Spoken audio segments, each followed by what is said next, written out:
ছোট্ট ছেলে মেয়েদেরকে ননির পুতুল করে গড়ে তুলবেন না, খবরদার। ওদেরকে কষ্ট সহিষ্ণু করে গড়ে তুলবেন।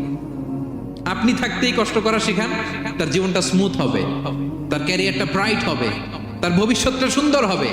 ছেলে মেয়েরা কিছু চাইলেই সাথে সাথে দিবেন।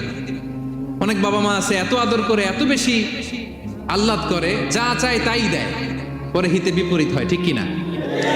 ছেলে মেয়েকে অভাব শেখান, ছেলে মেয়েকে কষ্ট শেখান, ওদেরকে সংগ্রাম শেখান, প্রতিকূল পরিবেশে কি করে টিকে থাকতে হয় এটার সবক শেখান।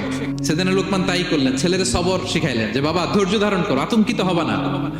জীবন এটা সহজ নয়, জীবন চলার পথ সহজ নয়, এটাকে সহজ করে নিতে হয়। কখনো সবর করে, কখনো ক্ষমা করে, কখনো অন্যকে ইগনোর করে, কখনো দোয়া করে, কখনো আল্লাহর উপর তাওয়াক্কুল করে, ঠিক কিনা? ছেলে মেয়েকে আদর করে বোঝাবেন, বাবা এখন তুমি বাবার হোটেলে খাও, মায়ের হোটেলে ঘুমাও। সারা জীবন এমন চলবে না, দুনিয়াটা বড্ড কঠিন, এখানে কেউ কাউরে জায়গা করে দেয় না, নিজের জায়গা নিজেরই করে নিতে হয়, ঠিক কিনা?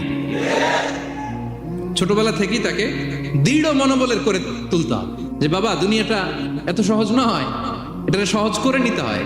This is the life hacks. এই লাইফ হ্যাক গুলো আপনি শেখাবেন, লাইফ লেসন গুলো শেখাবেন। ধৈর্য ধরো, সৎ কাজের আদেশ দাও, মন্দ কাজের নিষেধ করো। এগুলো করতে গেলে একটু বাধা বিপত্তি আসবে, কিন্তু শেষ হাসিটা তুমিই হাসবে, ঠিক কিনা? বিজয় তোমারই হবে, কি বলেন? সময়ই কথা বলে।